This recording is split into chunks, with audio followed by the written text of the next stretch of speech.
Next is Loose on the Lead with Steve Bick and Seth Merrow.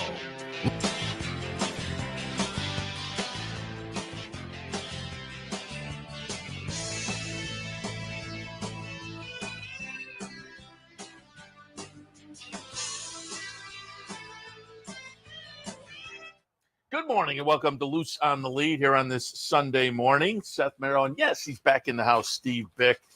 We'll be talking a little recap of yesterday. And again, let's kind of start things out, kind of recapping the somber side of yesterday, certainly. But before we do that, I just wanted, since it's your first time back in a couple of weeks, you had Haskell a couple of weeks ago and recovering from a little hand surgery. I think people were asking me, because they saw on Twitter you had the surgery. People wanted to know how you were doing, how things turn out. It turned out great. It feels good.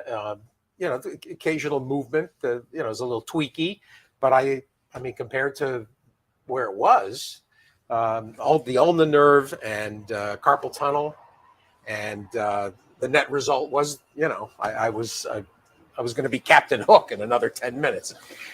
So this, thank you to everybody. And Glens Falls, Dr. Adam Broad from Ortho New York. I'll give them a plug. It's funny. I got out of it. I said to Tina as we were driving home, I said, I think I can do the last hour of the radio show. She looked at me like I, had two heads. And then it's funny that the next day was a little, and then Sunday morning, I fully expected to come be here last week. And I was like, I don't feel great. Yeah, early in the day, you were kind of like, I'll be there. And then by the end, which is completely understandable. I think that's kind of the scenario. The next day, and then a couple of days afterwards, that's probably the window there. And then by the time you kick right back in radio on Monday, though, right? Yeah. Nothing stops. Almost nothing stops radio. If COVID couldn't stop radio for 3 weeks, then nothing will. But again, a lot of people were asking us on Twitter, so a lot of people were concerned. I said, "Yep, I think he's fine. Just a little touch up there on the surgery." Talked about it at the top of the show, and we'll spend a couple of minutes here. Top of the show, we talked about a handicappers report.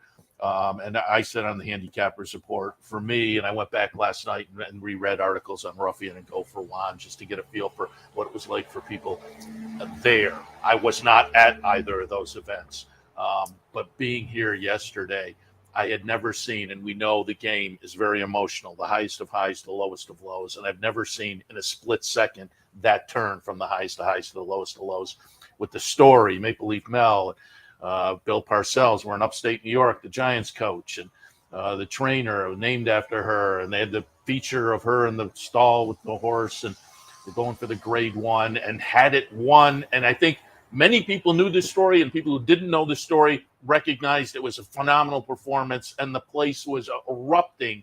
And a split second later, it went as 180 degrees as you can go, the highest of highs to the lowest of lows. Don't run this.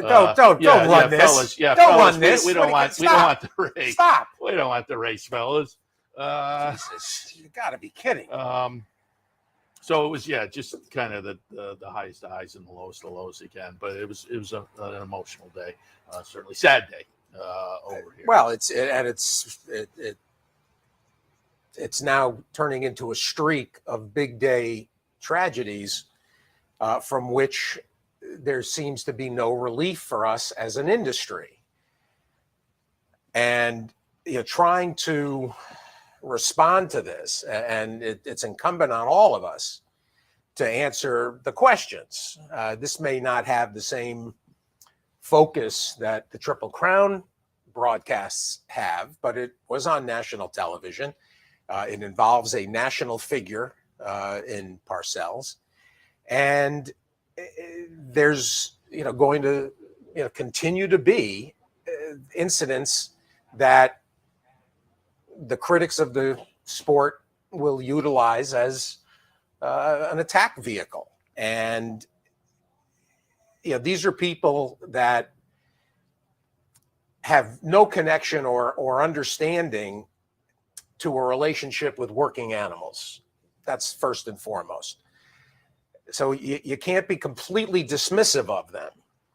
And frankly, it bothers me even that I'm addressing the outside critics before, those of us that love and care and cherish the racehorse and the competition and everything that goes into it. Tomorrow and Tuesday, we're going to have those moments on the sales grounds, which is the culmination of work for breeders and owners and the stallion farms and consigners.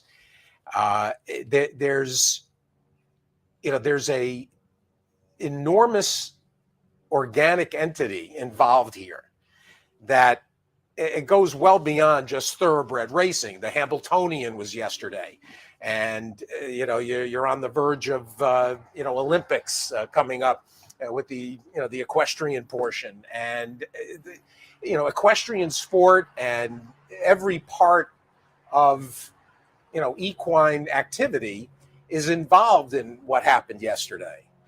And you can be stoic, but you can't get inured to this kind of crushing emotional situation. And it just seems that the outside world, it's going to be impossible for them to understand why we go forward from this. And there was an odd parallel later in Rick Dutrow winning the Whitney. And Dutrow was quoted as saying, "I can't look back, I can only look forward." And that's the only method. Melanie Giddings this morning, had to go in and take care of her other horses, and will have an emptiness that may never leave. And that's also true of those that were in attendance.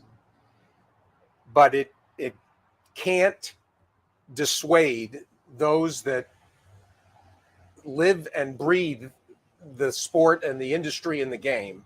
It can't dissuade all of us from pressing forward and being enthusiastic about going forward. You can only appreciate how special this was, this horse, this situation. Know that, in a perfect world, she crosses the wire and goes on to, other glories. Stayed undefeated. She was going to stay undefeated, and I think everybody recognized, including the winners. The connections are pretty mischievous, and I think they did the right thing when they said, no winners, no presentation, no nothing, no celebration. No. I mean, we're not going to take the picture, accept the trophy. They made the right move there.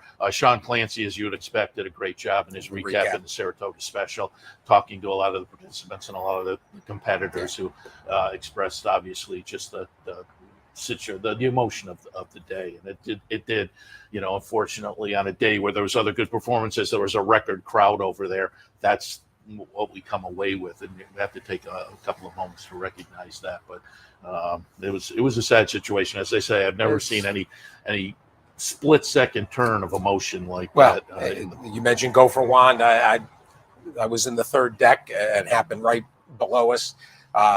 Exogenous, the N3 ring. I've been on hand for any number of devastating incidents. This was just, as I wrote on Twitter, it took me hours to frame something that I thought was worth saying. And this was a soul-crushing moment.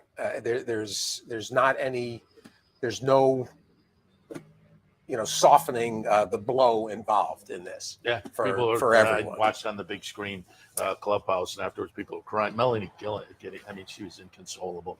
Bill Parcells was down the way. It was just. Well, Bill was there with his daughter Dawn and her children, and you want to talk about a stoic posture.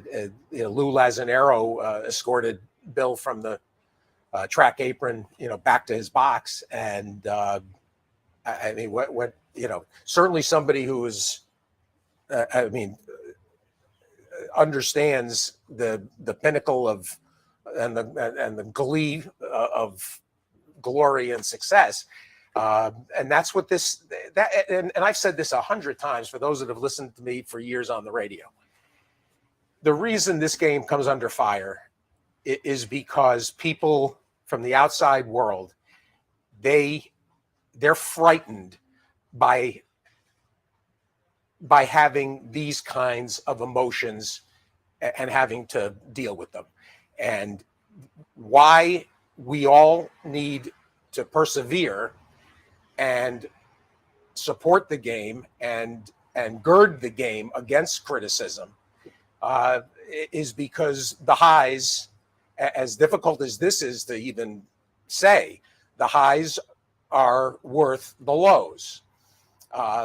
Earlier this year, Joel Marr, driving home with an empty van from Louisville to New Mexico after his horse is lost to him coming out of a workout leading up to Derby.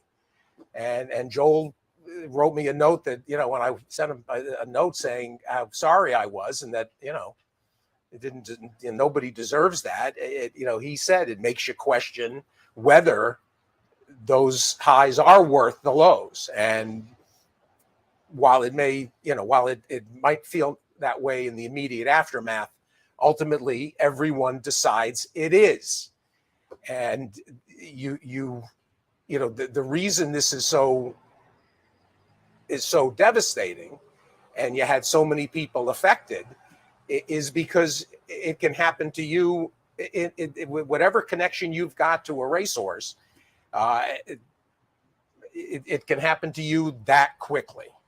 And that's what we deal with every minute. And the danger, the specter of disaster exists 24/7, 365 in this.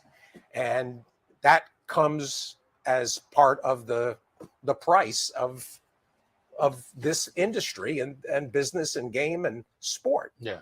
It's hard to accept, but it is. As that risk is in everyday life as well. I mean, beyond the racetrack, there are risks for men and animals as well. And so it was a sad day on that aspect yesterday. But again, just kind of taking a moment to reflect on that. But also the day had a nice White Barrio was a big performance, certainly in the Whitney program trading in the Saratoga Derby. So there was some really nice performances yesterday as well. But Shug getting the win with Smoking Tea, who Shug had a very fun line. I said, boy, he said he fought tooth and nail. And Shug said, how about that Johnny V? Rode him like he was 20 again. I thought it was pretty good. That is very good. It was good. And we have Clark Brewster coming later on. His Cogburn won yesterday. Yep. It looked pretty good doing that as well. So there were certainly some nice performances. Again, a record crowd yesterday. So we do it all again today on what is going to be a gorgeous day. And we have Clark ready to go. So why don't we go to a break? But before we go to a break, I want to go play the day. But I want to applaud you for a couple of days ago. P Money. I was talking to some folks who were in the play of the day pool, and they were very happy with the big pick the other day at $20+ play of the day Thursday. I think that was right. Nice call. Thank you. That was a very strange scenario. And as I said on the radio leading into Thursday's card, the only reason I ended up settling on that horse, this was the Bobby Claceris first time gelding. The reason I settled on that horse was strictly because of what had happened the day before. Jim Bond had a very similar scenario with that. It was a funny name. Broccardini was the George Weaver Kirshner that George cold watered us on. Oh. How about that? George on the radio. George, how's Broccardini? First leg of the pick six tomorrow. Well, probably needs one. But then I heard him the next day saying, a lot of people weren't happy with me. Fellini. Yeah. Fellini in the nightcap on Wednesday was going turf to dirt. Yeah, was going turf to dirt, but had shown that it was fast enough. If it was going to be okay on the dirt, and missed that opportunity at 10-1. I wasn't going to miss this opportunity with P Money, who was doing the exact same thing, albeit going from dirt to turf. But there were things to like, including first-time gelding. Torres, you got 5 pounds as well. And it was a, kind of a ragtag maiden 40 group. And sure enough, went to the front and did a Jay Privman, improved the position from that point. So that was great. $27 mutual. And actually the play of the day is now going into today. 9 plays of the day. We got 3 winners, a second, which was Verstappen last Sunday, and who ran very well to be second, and 2/3. So I was looking last night, and I didn't parse things out, but I believe there's about $2,900 of winnings in the pool for the players. Who's better than me? Yeah, no, it's a $50 win, $30 place, $20 show on every play of the day. It's like a ladder bet. Yeah. So far so good. We're not at the halfway point. Bingo, bango, bongo. Nature nurture. Parakeet in the cage. Nice tie, by the way. Today's play of the day, David Aragoni managed to take us out at the knees a little bit on price. No. I made Bright work. I made this pick as part of the Beat Bick contest.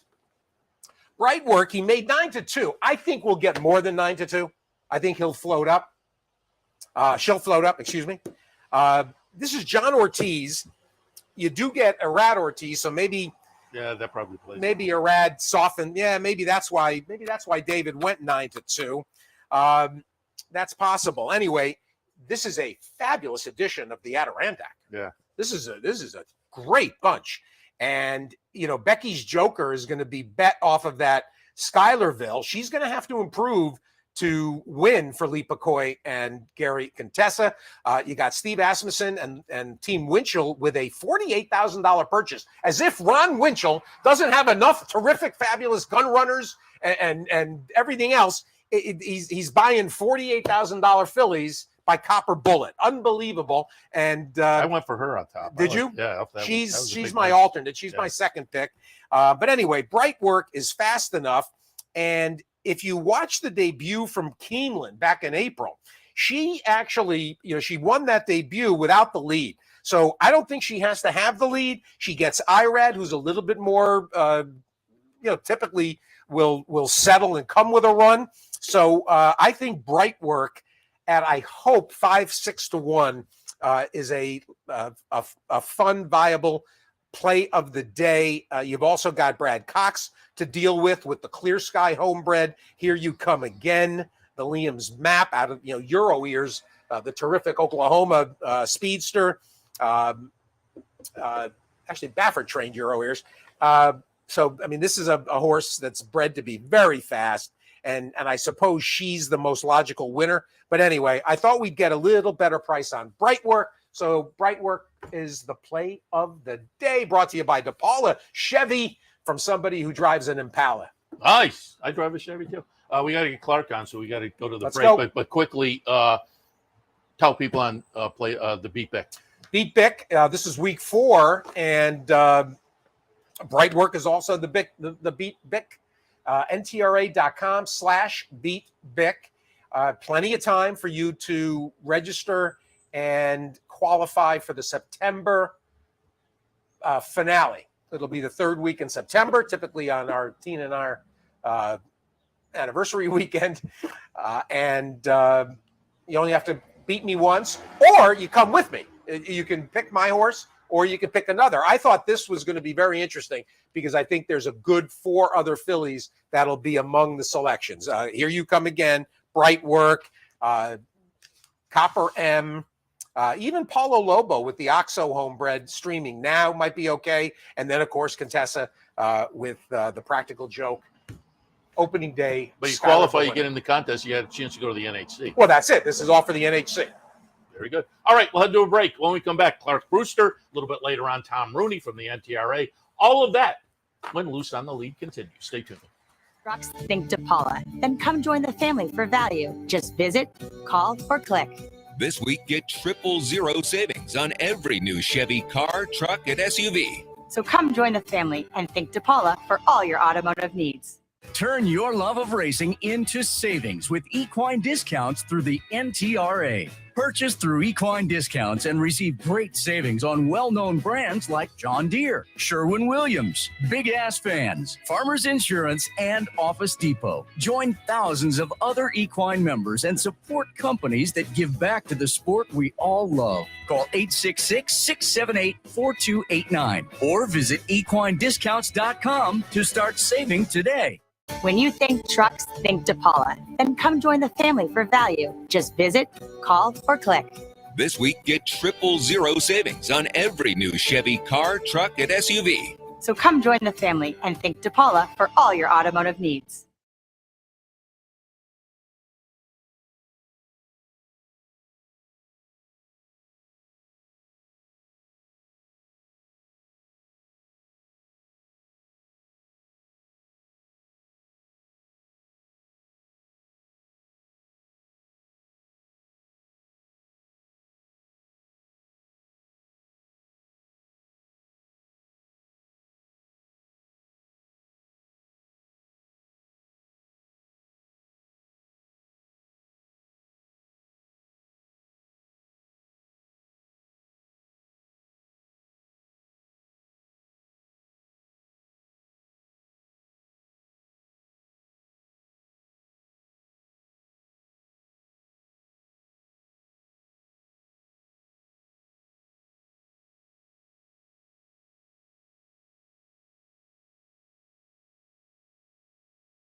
We're back on Loose on the Lead on this lovely Sunday morning and turning right into some rip from today's headlines conversation.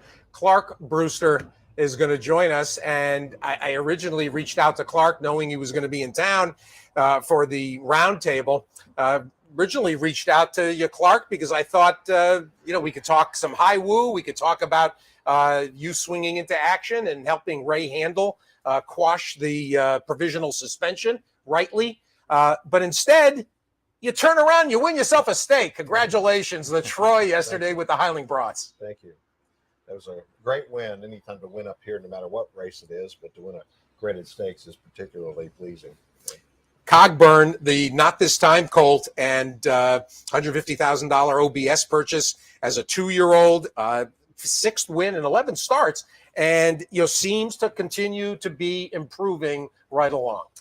Yeah, Steve thought that when he went to the front and won those races, and then ultimately was being caught in the last couple on the dirt, Steve thought he wanted to be a closing sprinter. We tried the turf, and it really has worked out well. He really has found a great spot for himself there. Yeah, and I think we have the replay here, yesterday's stakes race, and this was the 3rd try on the turf and the 3rd win, so undefeated on the turf now.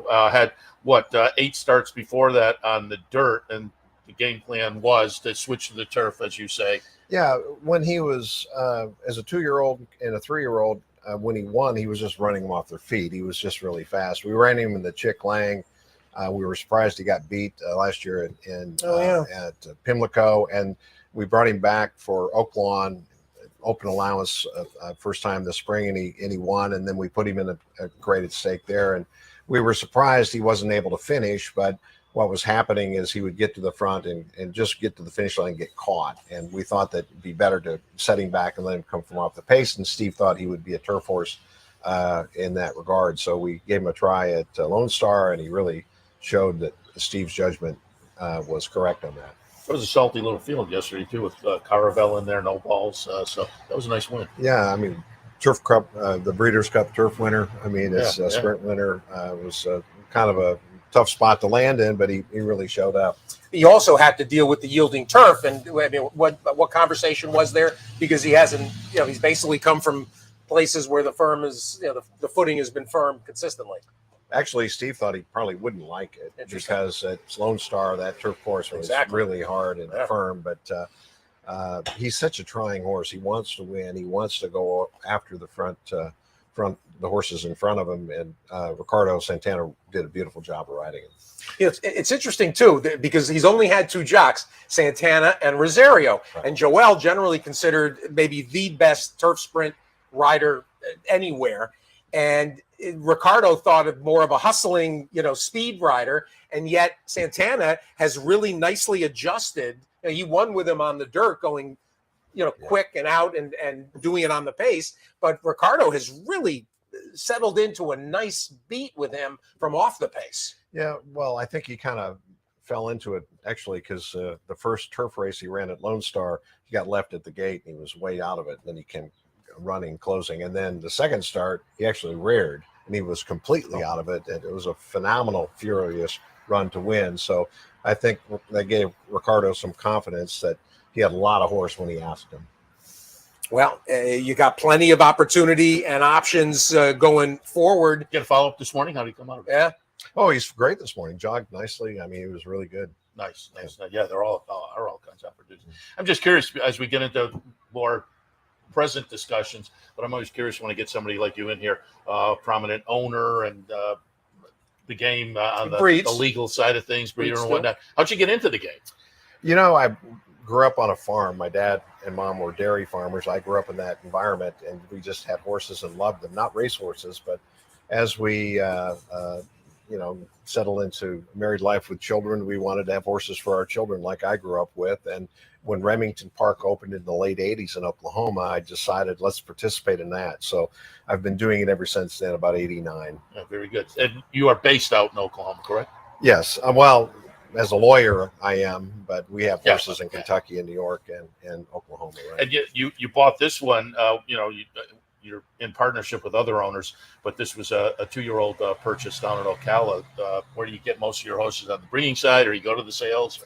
Well, both. We have breeding stock foals, yearlings, and we run them, and we attend sales and sell some. And then I also am involved, like I usually buy at the sale up here, a couple, and then we send them to the 2-year-old people and figure out then whether we want to put them in a sale or keep them. And Steve is hands-on, astute about that, and you got just a great team. So you've been out looking the past few days. Yes, a little bit. Do you participate in the New York Red Sale at the end of the week? I usually don't, but mostly just the select sale. Yeah, very good. And for folks who aren't familiar with buying yearlings at the sale, I think we have a lot of new fans coming to the game. What does that involve for you guys? Do you work with a bloodstock agent? Are you going over there and looking at the page and kind of pull them out of the stall? Yeah, we'll use people that are really pros at the short list, and then they'll give me a list of maybe 4 or 5 that they like, and we'll engage ourselves on those limited ones, right? I'm also curious if you go in with here's our top, here's what we're shooting for to get this horse, that or below, but then you get caught in the auction mentality. It's like, okay, we'll kick it up a little. That bit. happens.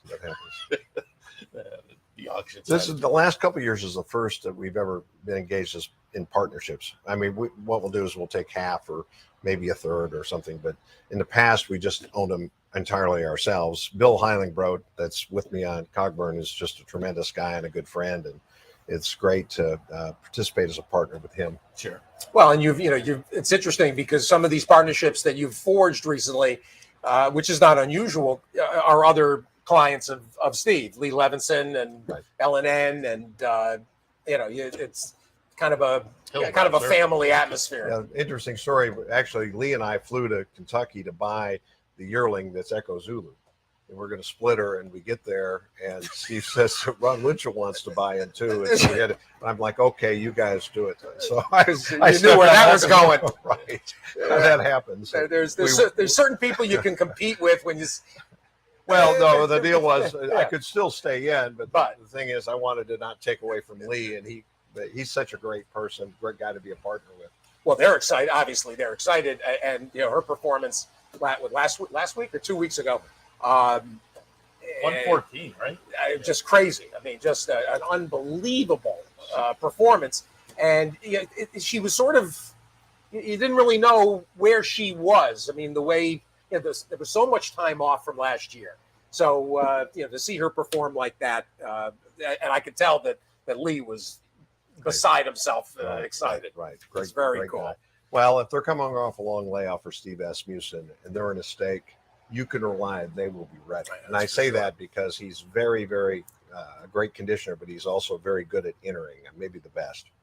Speaking of being ready, you certainly were ready to answer Haiwu charges when it came to this provisional suspension involving Ray Handel. I had Ray on the other day. You're going to join me Wednesday on radio as well after the sale to talk about the administration of the testing, the execution of these provisional suspensions. It does seem, for those that saw some of Clark's comments, it seems like you're very pleased actually with the way they've responded, to the interplay, part of between the Ray Handel situation and the Mac Robertson situation. In fact, Heisa and Haiwu completely changed the provisional suspension formatting to be a little bit, more supportive of the Constitution. Well, I think we all must recognize that Heisa is the law, and they have a system of rules and regulations that they've worked hard to put together and used the best advice from scientists and really have put together a matrix of laws on medication and prohibited substances. I think that's great. I mean, the trainers that I know well and represent, Asmussen would say this: I don't care what the rules are, just let me know them entirely, and let's all always say that. Apply by them. Yeah. But I will tell you, with all the concerns about Heisa and Haiwu, with regard to Ray Handel, this came up on a Friday afternoon. We put together our position, the research, and sent out a notice to the lawyers for Haiwu that were representing Ray. And what we got back was different from the other regulatory bodies that I've dealt with in this racing industry over the years. Was ask questions, wanted to know more information, ask us if we could provide, chronologies and events. Very interested in getting it right. And so I attend to them for that. And since they lifted the provisional suspension, they've reached out to us, and we've had just a full exchange that's been transparent. Very, very impressive. If that's the approach that's going to continue, we're all in great shape.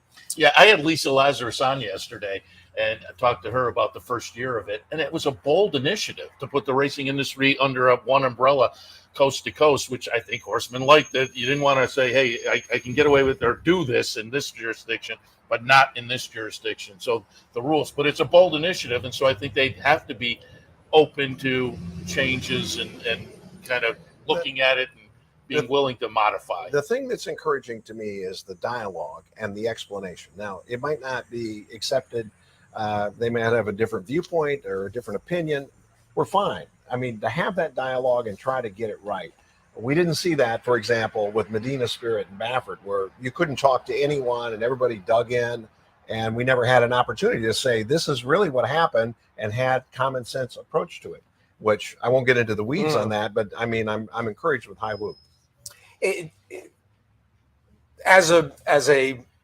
Frankly, as a high profile attorney with clientele that has had national headline making results, from the legal standpoint and from the constitutional challenge that National HPPA is engaged in, what's your read on the 5th and the 6th district and where things are, and essentially the whole due process portion of this? Yeah, I think there are legitimate legal issues that need to be resolved by the courts with regard to whether Haiwu or Heisa will be the law of the land entirely, and how it's going to be adjudicated with regard to alleged infractions. And I think the 5th and 6th Circuit have kind of split on that. But ultimately, those are the kinds of challenges that when it's over, we have better definition and more streamlined understandings. I don't take litigation necessarily as something that's offensive. It really does cause resolution ultimately. I know that Texas has kind of been standing out there saying not just no, but and I know that ultimately that'll be resolved. But I think we have to understand, in order to have respect and trust in our industry, we have to have a system of rules that are understood and applied equally to everyone. And that's what I'm in favor of, whether that be HIWU or some other network of rules that we all understand. That has to be done. Well, and Clark, having handled any number of high profile cases,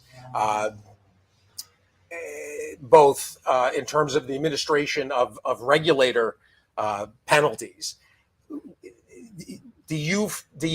I guess you've already answered this question. Really, do you sense that the construct is a better scenario? Obviously, having uniformity is a better scenario, but in terms of the handing out suspensions and essentially raiding barns unannounced and so forth, and I mean, so far in the couple of dozen cases that are involved, due process has been trampled upon widely. Well, I don't know where to land on the generalized statement. I will tell you this, that when you're in an industry as heavily regulated as ours in this particular sport, I'm in favor of having the ability for regulators to come in and check diligently and investigate thoroughly. I think that's a good thing, whether it be the older system or HISA. Trainers ought to be fully understanding that they can't do things in the barn that are against the rules, either a prohibited practice or a particular medication. What does need to happen is there's a difference between, an attempted homicide and a speeding ticket, and the circumstances where they overreact and really try to wipe somebody out. That's got to stop. We have to have the kind of dialogue that applies whatever sanction or penalty or acceptance to a situation that doesn't result in really just throwing the baby out with the bathwater. I mean, that's the circumstance. I appreciate it. And it does seem like they have been open to the discussions of that, because it is, given it started about a year ago and more recently in more closer fashion, it seems like they've been open to kind of tinkering around. I think that's correct, and I'm encouraged by that. I like the idea that reasonable people with the same set of facts will reach the same conclusion. Yeah. It's when there's this intransigence or some agenda that's outside just proper application of the rule that bothers me. Then if you're encouraged, we all should be encouraged. Well, we have a ways to go, but I think that we're on the right track. The fact that we have an opportunity for dialogue and discussion and a fair application of the rules is, to me, the way the road should be for all of us. Clark Brewster, not just an attorney plying the trade, but the way he jumped in to help Ray was really proactive, and you immediately seized on what was the inaccuracy in their conclusion, and they, to their credit, backed off immediately and acknowledged the metabolite discussion. So there are parts of this that are hopeful. I just want whatever's best for the horsemen first and foremost, because they're the ones with the most to lose. They're the ones that are doing the highest wire act there is, essentially, and have the hardest jobs. And so if making sure the horsemen are protected and represented properly, to me, is paramount. Yeah, one thing that does concern me, and I've mentioned this to the lawyers, they need to have people that have an understanding of the industry. What happens on the backside, how these horses are cared for, the love and attention and hard work that goes into it. And sometimes the regulators that are making decisions or litigating decisions just don't have that substantive backdrop of understanding, and that needs to happen as well. Yeah, absolutely. Well, for those that saw, I don't know, everybody saw Bo Lane's piece in the TDN. Bo Lane, who is as respected a horseman and breeder as there is, in his 70s, has got a lifetime in the game. And Bo's concern is that there's people that really have no stake that are administering to everyone else. And if Bo Lane is unsettled, then again, I mean, if you're happy, I'm happy. If Bo's concerned, I'm concerned. Well, don't get me wrong. I'm encouraged by what I see as the attitude of dialogue and understanding and a substantive basis for any decision. At this point, I'm seeing that, but it's early in the game. Hopefully it'll continue. We'll continue on Loose on the Lead on this Sunday morning. Clark Brewster, a winner yesterday of the Troy. And good luck down the street at the beginning of this week. Exactly, on the sales front. Tom Rooney is going to join us next. A little bit more, not legalese, but a little bit of industry conversation with the head of NTRA. He joins us next. Capital OTB, Loose on the Lead continues. Stay with us. Turn your love of racing into savings with equine discounts through the NTRA. Purchase through equine discounts and receive great savings on well-known brands like John Deere, Sherwin-Williams, Big Ass Fans, Farmers Insurance, and Office Depot. Join thousands of other equine members and support companies that give back to the sport we all love. Call 866-678-4289 or visit equinediscounts.com to start saving today. The Clubhouse Racebook is the Capital Region's new home for racing and sports. 25,000 square feet of Vegas-style action with live wagering on the best horse racing from around the world. 260 flat-screen televisions and state-of-the-art wagering terminals. So don't miss out. The fun is only minutes away at 711 Central Avenue, Albany, just off exit 5 of I-90. And don't forget, if you can't make it to the Clubhouse, you can always wager online 24/7 at capitalotv.com. Capital OTB is now streaming live on Roku. The RTN Racing channel on Roku lets you watch OTB TV live through your Roku device or your Amazon Fire Stick, rather than being limited to computers and mobile devices, which means you can now watch OTB live wherever you are. Simply open Roku, scroll to find the RTN channel, then click on OTB TV. OTB TV on Roku. Try it now.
Welcome back to Loose on the Lead. Seth, Merrow, and Steve Bick on this Sunday morning. Happy to have Steve back in the house after a little trip down to Haskell and the surgery, but he is raring to go, as we've seen early in the show. But we're happy to be joined now by our friend Tom Rooney from the NTRA. Talked to Tom before the meet and said, we'll get you in here when you're in town. And Tom, good morning first. And you were in town for, I know, the Jockey Club Roundtable. What were your takeaways from the Roundtable? There were some good subjects this year. Yeah, I thought it's a lot nicer to be at the Roundtable when you don't have to be a presenter. it's a lot more stress free. But I learned a lot. I mean, there was some good presenters on our industry, how our industry is viewed, how we can better present ourselves and tackle some of the issues that we have.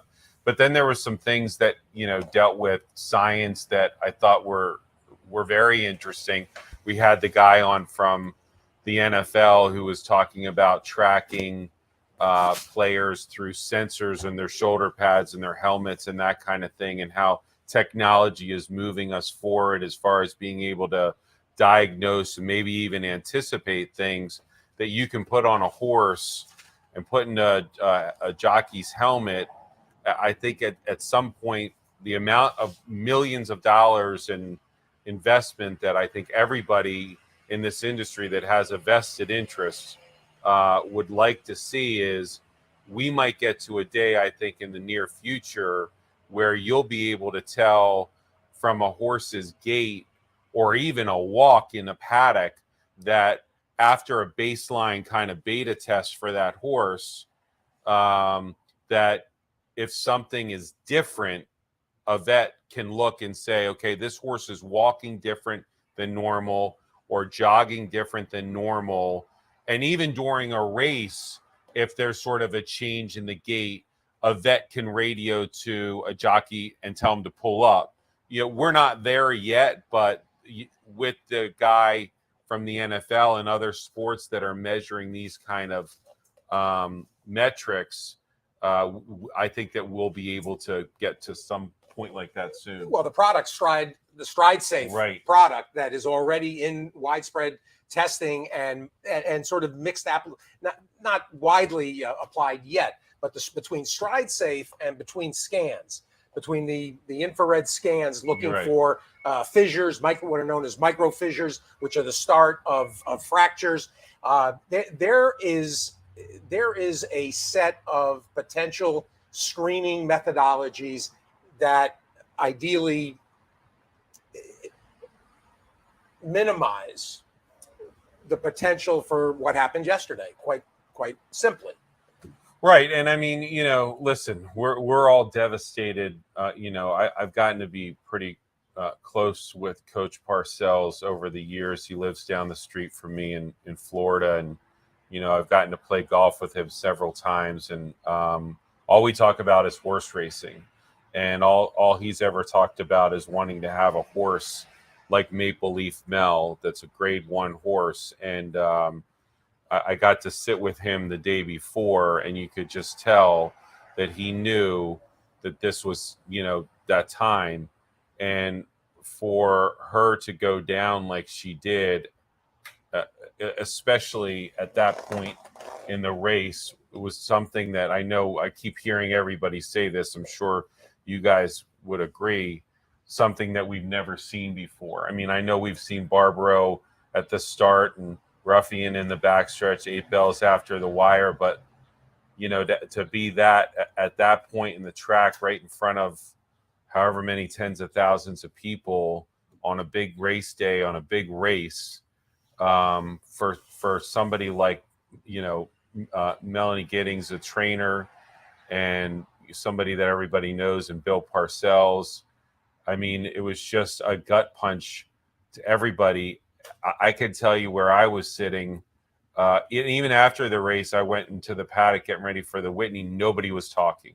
I mean, people were crying. I think it highlights the fact that, you know, the people that are invested in this sport and how much they care about the sport and the animals, how much it impacted them. People are leaving, and like I said, it's just, I talked to other people after, and just like, have you ever seen anything like that? And the answer was no. And even before I was coming on this show today, you know, we were talking with our team. It was like, okay, what are our talking points? I'm like, guys, there's no talking points for this. Yeah. I mean, this is just one of the saddest things I think I've ever seen.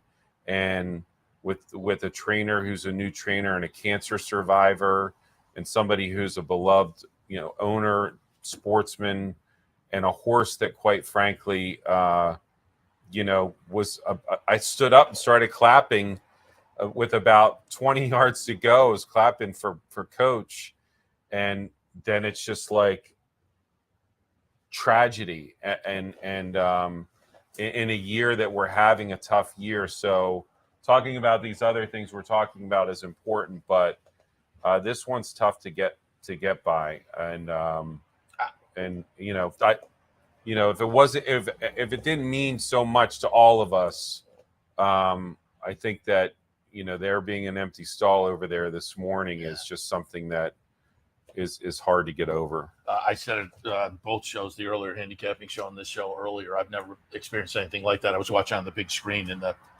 bottom floor of the clubhouse, and the game is all about emotion, high highs, low lows, but I've never seen 180 degrees from the highest of highs to the lowest of lows in a split second like that. But I think we can hope And I think it will. The technology you talked about help prevent this type of thing, and I see that being a real possibility. That's a real positive going forward. I think that we owe it not only to the amount of the fans that we have. I always say that we're the second most watched event at the Derby, besides the Super Bowl. When you go to things like the Derby and the Belmont, and you come to Saratoga or Keeneland, even at the Haskell, I mean, it was packed. A lot of young people too. We were sort of doing some poll testing on things, and it's interesting that a lot of our population, most of our population, are people that are under 44. We were with one of our guests yesterday was somebody that's new to the sport, really getting into it. And when that horse went down, you could see like the devastation is. And what I tried to explain is like, look, I've been watching this stuff since I was born through my grandfather, and I have never seen any. That was a once in a lifetime tragedy that, hopefully we don't see again in our lifetimes. But unfortunately, we're sitting here the day after talking about it. So we have the responsibility, as you allude to do everything that we can do to get better, whether it's through science and technology, with better screening, the micro fractures that you see. Everybody says it was a bad step. And maybe there's no such thing as a bad. I mean, there is and there isn't. Okay, that's a good debate that we should. It's the way that she raced. You think she was dominant, that everything was fine. But if there was something that we could have seen to scratch her before that race, maybe in 10 years we'll know that. And again, we don't know that right now, though. I believe that technology will get to that point where, at the very least, it'll be a significant help to kind of preventing. And one of the things to talk about the NTRA's role in this, Tom, as well. And first, I'd just like to, for folks who are maybe brand new, give what the mandate and the mission of the NTRA is. I mean, the mandate and the mission is obviously we've moved, more towards the political angle to try to advance our sport in Washington, D.C. I served in Congress for 10 years. And so a lot of the things that we're trying to accomplish at the federal level, as this sport becomes more national, with HISA being implemented, we have to have more of a presence rather than just hiring lobbyists in Washington to be up there and say that, when I just show up at somebody's office, I'm there representing our sport, just like every other major sport has. Yes. We're part of those coalitions with the NFL, the NBA, Major League Baseball. We're part of the coalitions that come together and try to help with any kind of federal legislation that's important to our sport. So we're with them, whereas more it was handled at the state level in the past. The more we become a national sport, crossing state lines, effectuating interstate commerce is, we learned about in constitutional law in law school. We're much more focused heavily on that. We also, as you know, we run the National Horse Players Championship Tour, and then we have our big event in Las Vegas every year. We run the Eclipse Awards, which is kind of like our Academy Awards there every year. And then, we have other trade association type benefits through if you're buying John Deere, big ass fans, or, various other things that you would see in any type of trade association. So we do all of those things, but the general mission that I see is how is the NTRA trying to improve our sport? And if you look at our website, like that's part of it through advocacy, but we touch everything from owners, breeders, horse players, the whole gamut, and then through policy. But my background in this sport through my family, a lot of people don't know this, but my family was in the horse business before we were in the football business. And my grandfather was probably one of the biggest horse players in this country for several years. And so when we have this horse player championship, and some people think, you guys forget about us, the little guy, I'm like, I would not be here right now if it wasn't for people that played the horses. So I had John I'm not good at it, but I had John last year. I should have gotten the picture and pulled it up, because before I had John, I went down your Twitter feed and you had walked over to the museum and taken a picture. Your family silks are on one of the jockeys over there. Yeah. So, it's part of the DNA and part of the blood. And I think that's why yesterday was so people don't understand. I think that those of us that are in this industry that love it the way that it does, that was completely heartbreaking yesterday. And so For those that haven't made the connection between the last name and the football references, and grandfather being Art Rooney, and I mean the legacy is as big as there is in the National Football League's history. When it comes to your background as a legislator, right, and the kind of moments make them collective between Derby week and Churchill's situation, and everything that continued subsequently, with catastrophes essentially at all three junctures of the Triple Crown. Now, probably the second biggest day of our meet here, Whitney Day, a calamity. The loud critique that continues, as well as mainstream media opportunists, Tom, that see blood in the water when it comes to the game.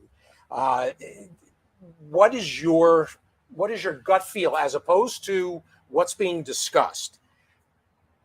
As somebody who has had to respond, I'm sure, over the years to your constituency in Florida at the time, what in your heart do you think is our best posture and response to exterior criticism? That's a great question, because I think as you allude to with media and with social media having more of an impact on our daily lives, not just with horse racing, but with politics. I mean, when I first got to Congress, being a good soldier in your party, in your conference, meant something, and you were rewarded with good committees and that kind of thing. Then all of a sudden, some of these newer guys came in and felt like, well, if I say certain things on Twitter, I'll be able to get more likes and attention and raise more money. And then it sort of became chaos. So I think that most people are, but I kept winning my re-election by 65% every time. I'm like, everybody hates me on Twitter, but I keep getting the same, result. And I sort of see a similar thing when you look at, by the way, I've sworn off Twitter. I've gotten my Irish up too many times lately that people are like, you need to get off Twitter. So I'm done with Twitter. But, you see it on social media, the people that attack us and attack our sport, and then we're all a bunch of just bloodthirsty, greedy people that don't care. We're out there for entertainment. These are the same people that don't want domesticated animals, have gotten rid of the circus, are trying to get rid of the Westminster Dog Show. They're trying to get rid of rodeos, and the play is to go to certain municipalities or towns, and like, I'm not saying that the thing that happened at Gold Gate with Berkeley, but there was an effort there to say that every horse that's in training needs to be turned out every day in a certain amount of acres. That's kind of like their game plan, to make it almost impossible to be able to do. And anybody that knows anything about racing is these horses work out every day.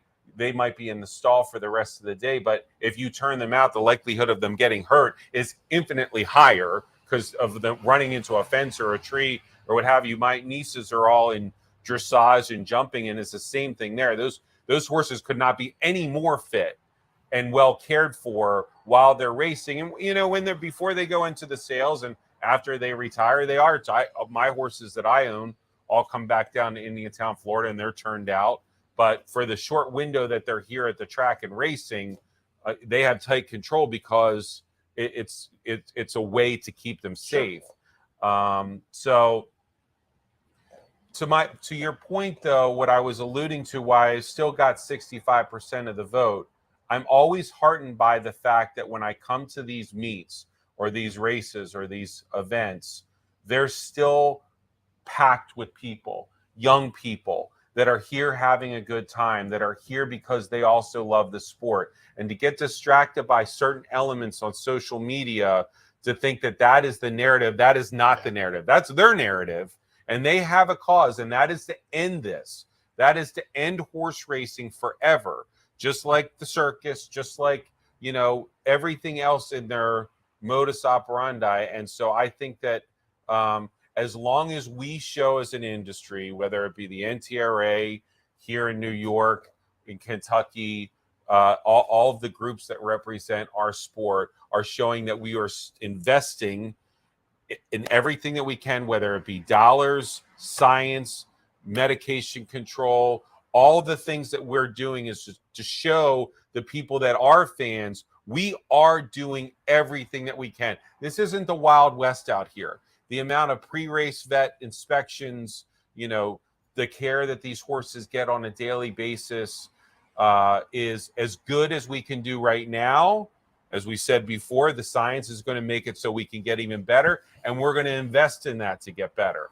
So we just got to make sure that the fan base that we have and the people that love our sport know that we care, and that the people that work in these barns and these stables behind us love these animals, and that was something that happened like yesterday breaks all of our hearts.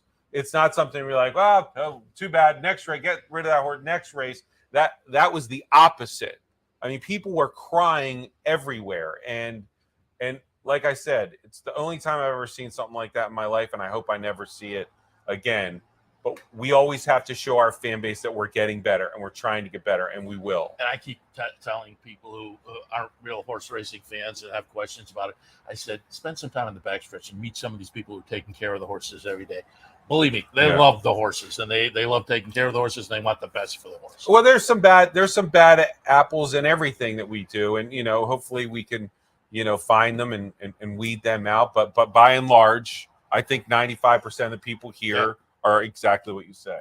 And you and I have had this discussion. For me,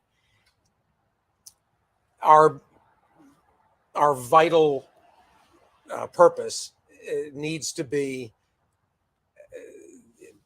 sending out a consistent message about the viability and the value of this as an industry, as an entity. And I mean, just to give a parallel, in the course of our afternoon yesterday, somewhere between 800 and 1,000 veal calves were slaughtered. 800 to 1,000 veal calves. So until we stop killing 14-week-old veal calves, I don't want to hear that the average one horse a day that dies in competition and training, I don't want to hear that those 350 horses that are supporting hundreds of thousands, 1.7, I mean, to collectively 1.7 million jobs in equine sport nationwide, $1 billion in direct wages.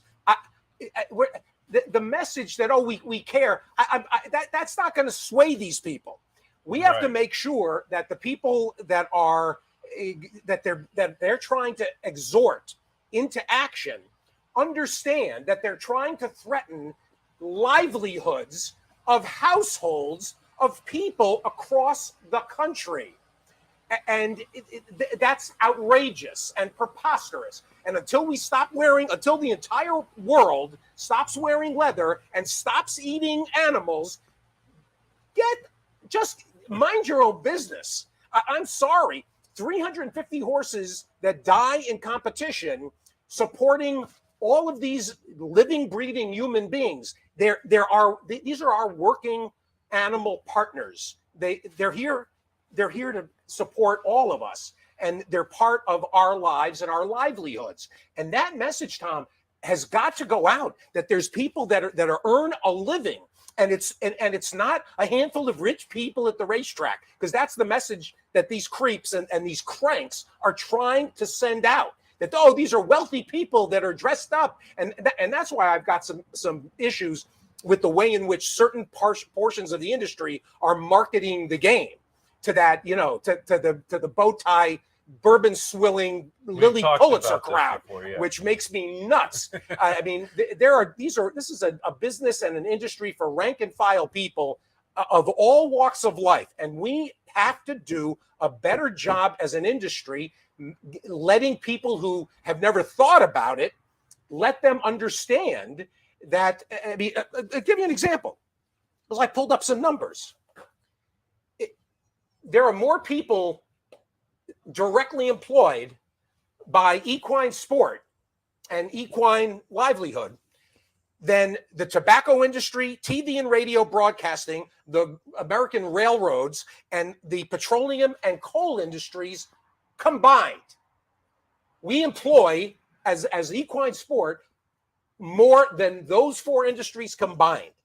We've got to send out a message, and it's got to be strong and uniform and consistent, and shout these people down, because there's people that are being swayed, by their ridiculous messaging. To me, it's incumbent on us to be proactive here and not always defensive. I agree. I totally agree. And we've talked about this recently, that we almost have to run a political campaign. That's why exactly. And a positive political campaign against them, because they're good at what they do. They're they're good. A fundraising. It's a fundraising. Absolutely. It's a grift. Absolutely. It's a giant grift. So is what it is. We are talking about doing an advertising, a political type campaign, first and foremost, to the people that are in this industry, so they know and they understand that those of us at the NTRA and our board supports what they're doing. Because I think there are a lot of people here today who are extremely sad, but have to be reminded about what you just said, about how much this affects agriculture, how much this affects the jobs in Saratoga during August, or wherever we're going to be, and the people that are working in this industry, and also the love of the horse. If you have nothing else to do in your day, and you go down and you look at what some of you asked about our mission statement, their mission statement, a lot of them don't even want the domestication of animals, so there's no more dogs and cats as pets. And I mean, it's this place that they want to get to, so they see what happened yesterday, and they're like, okay, let's go after horse racing, and then next we'll go after beef cattle, and then next we'll go after chickens or whatever. And so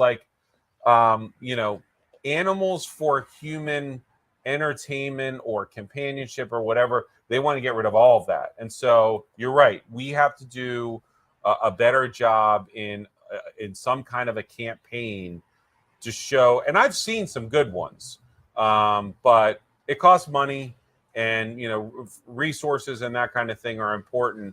But I think that we can at least start within our own people first, to make sure that they understand that we value and appreciate what you do. Don't leave our business just because you're getting shamed down by those type of people. And that's a concern. Yeah, that is a concern. Yeah, without a doubt. Tom, we got to wrap it up, but before we go, we'll remind people you guys are doing great work. The NHC, Steve's out there doing the radio show every year. Thank you. We went out on the TV side and covered it a couple of years. Now I'm trying to get there as a player because it's so much fun out there. So you guys do a great job at the NHC, the Eclipse Awards and whatnot. And as you say, representing the industry in Washington, the withholding thing a few years back was, I think, huge for horse players as well. So congratulations there. But I just wanted to go back to a personal side before we wrap up too. I had Kip O'Neill in yesterday, I think it was, or 2 days ago, from Windy Lee Farm. And they're now a New York breeder, but they started in Vermont. And he said when he was a kid, he would go to Green Mountain, which was a Rooney track back in the day. Yeah, well, great. I was just up there last week because my brother went to college up near there, and I mean it's bittersweet because I remember that's where I fell in love with horse racing, going into the backstretch with my grandfather and seeing those jockeys and thinking that they were like superheroes, and then the horses getting washed down after a race and just being like, man, this is magic. I think some people sort of get that, And then some people are just sort of like, okay, let's, go get something to eat or something like that. For me, it was just incredible. But Green Mountain's closed. Yeah. And it's still there. Yeah. But it is a reminder. Solar panels. They're trying everything, but it's a reminder to me in a microcosm of what can happen to us in a bigger level if we're not careful. Exactly. So you go look at a place like Green Mountain Racetrack right now, you're technically not allowed to drive in there. Me and my brother did, but Tina and I have done the same thing. Yeah. So I mean, but it is a reminder to me that things can go away if we're not careful. Well, years ago on a Sunday like right now, we'd all be going to Green Mountain because Saratoga was dark, and you'd have to, and it was the first place that they ran Sunday racing. Right. And I also wanted to touch on one more thing because we alluded to it. Your family Shamrock Farm, and I was looking up the girl from Ireland, appropriately named, nice little Shamrock runner down in Maryland. Yeah. That's my Uncle Tim's horse. So he's got some good ones, much better than mine. Mine are, although I did have one that raced in the Preakness this year, came in last, but it was cool till the first turn. She was right there, but anyway, it was that someday hopefully I'll have something. That's what the horse racing game is all about. Tomorrow, hopes and dreams. Yeah, you're right. Tom, we really appreciate it. Tom Rooney from the NTRA. Appreciate the visit this morning. Keep up the Thank good you. work. Appreciate it. Thanks, sir. Thanks, Steve. All right, we'll wrap it up for Loose on the Lead on this Sunday morning. Are you back next? Is next week a trip?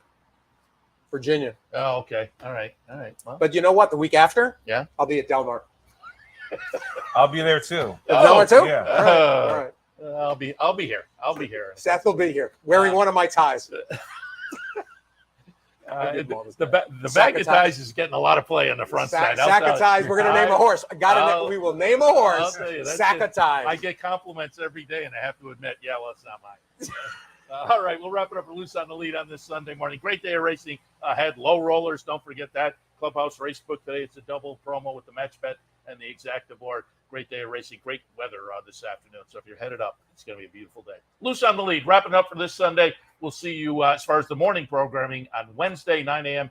Handicapper support, 10 a.m. racing across America. See you then.